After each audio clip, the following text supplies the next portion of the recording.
হলুদের অনেক রকম আইটেম দেখিয়েছি, ভর্তা, তরকারি, নানা কিছু।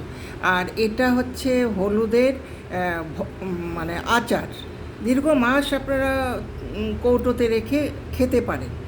লঙ্কাটা মাঝখানে চিড়ে আগে ভেজে নিয়েছি, আর লঙ্কা বলুন, পেঁয়াজ বলুন বা ধনে পাতা বলুন, আমার তো আচারের একই রকম পদ্ধতি। ধুয়ে আগে জল শুকিয়ে নিতে হবে।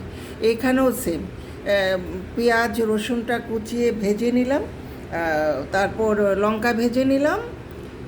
এরপর আপনার ওই হলুদটাকে আগেই ঘষে জলে ভিজিয়ে রাখতে হবে। এটা একটু কোষ্ঠী ভাব থাকে, তো সেটা যখন চলে যাবে, মানে অনেকক্ষণ ভিজিয়ে রাখবেন, চলে গেলে একদম জল নিংড়ে ভালো করে একটা ঝাঁঝরিতে শুকিয়ে নেবেন, যেন জল না থাকে। শুকিয়ে গেলে তারপর এটাকে এই যে সেম একইভাবে সব কিছু ভেজে নেবেন, পরিমাণ মতো নুন দেবেন, তারপর সব একসাথে মিশিয়ে ওই ভিনিগার দিয়ে নামিয়ে নেবেন, ঠান্ডা হলে তুলে নেবেন।